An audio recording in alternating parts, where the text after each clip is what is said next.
નમસ્કાર દર્શક મિત્રો, આપણી જર્નીમાં હાલ આપણે શ્રીમદ ભગવદ્ ગીતાના 18 અધ્યાયનો સંપૂર્ણ સાર સમજવાનો પ્રયત્ન કરી રહ્યા છીએ.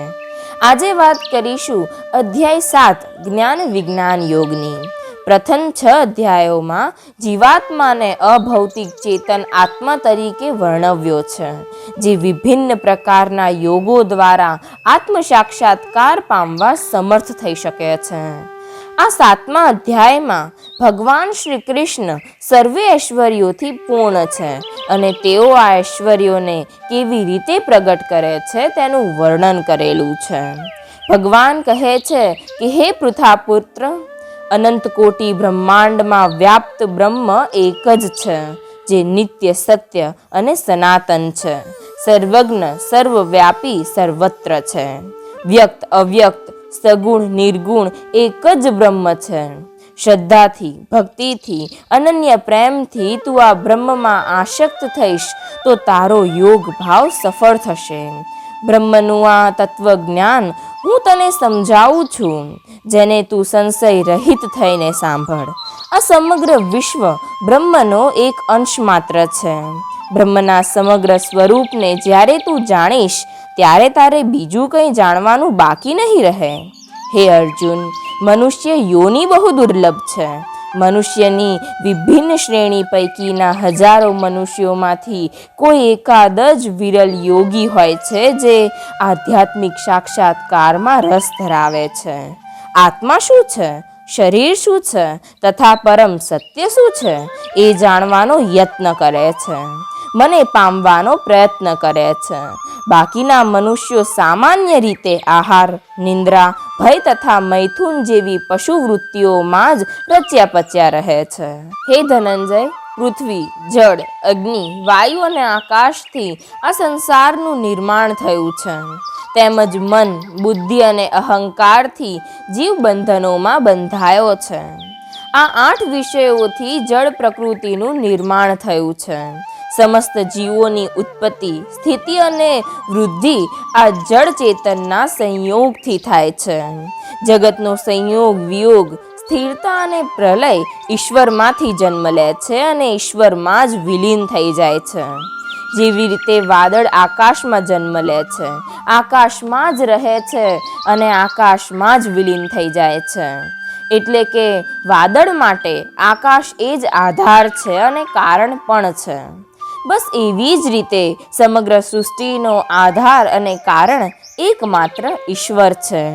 હે કુંતી પુત્ર અર્જુન, હું પાણીમાં રસ છું, સૂર્ય ચંદ્રનો પ્રકાશ છું, વૈદિક મંત્રોમાં ઓમકાર છું, આકાશમાં શબ્દ છું અને મનુષ્યમાં સામર્થ્ય છું.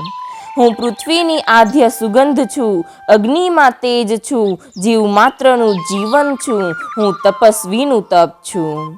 હે અર્જુન, સમસ્ત જીવોની ઉત્પત્તિ મારાથી થાય છે.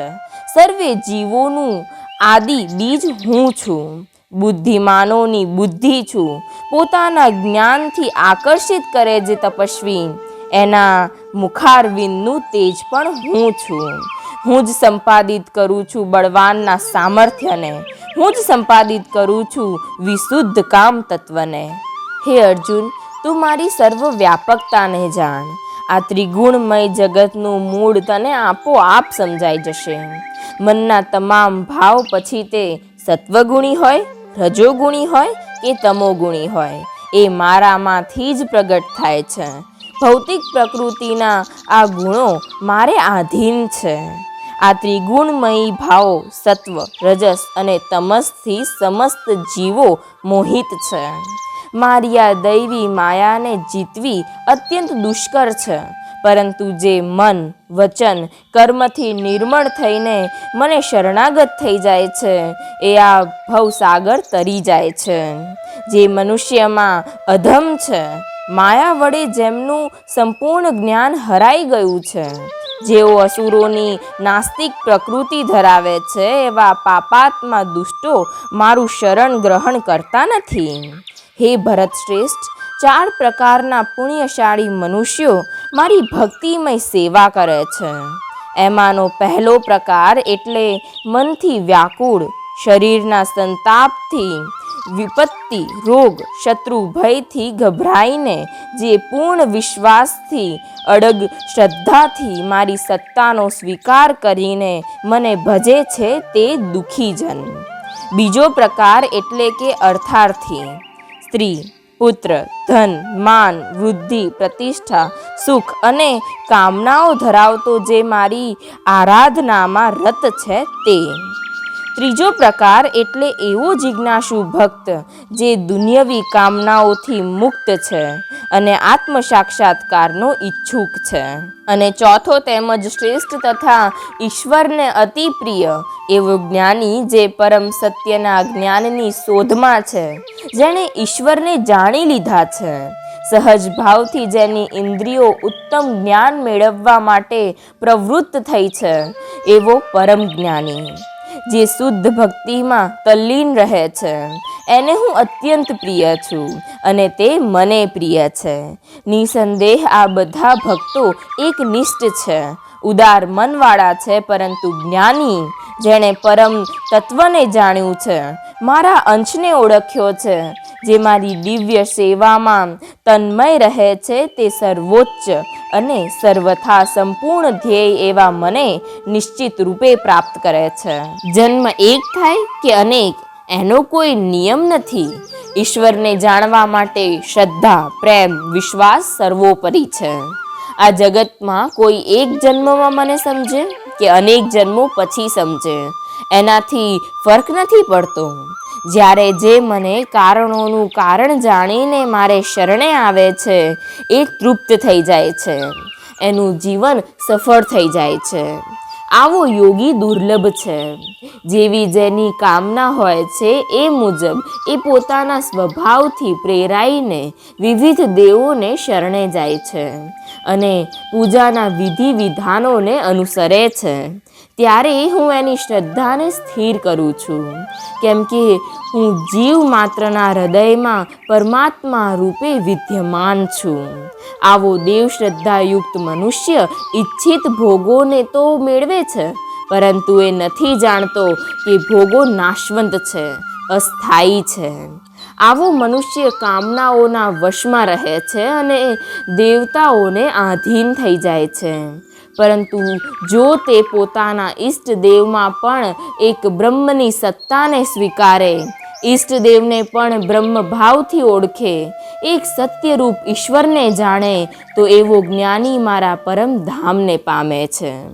બુદ્ધિહીન લોકો ઈશ્વરના ગુણ, પ્રભાવ, નામ, સ્વરૂપ કે લીલામાં વિશ્વાસ કરતા નથી. તર્ક વિતર્ક કરીને ઈશ્વરીય સત્તાને નકારે છે. મારા હરેક રૂપને એ મનુષ્યની જેમ અવારનવાર જન્મ લેવાવાળા સામાન્ય ગણે છે, પરંતુ મારા સગુણ અને નિર્ગુણ બંને રૂપો દિવ્ય અને નિત્ય છે. અન્ય જીવોની જેમ શરીરના સંયોગ વિયોગથી મારો જન્મ થતો નથી કે મરણ પણ થતું નથી. હું અજન્મા અને અવિનાશી છું. હું મૂર્ખ અને અલ્પજ્ઞાનીની સામે કદી પ્રગટ થતો નથી. એમને માટે હું મારી અંતરંગ શક્તિ દ્વારા આવૃત રહું છું.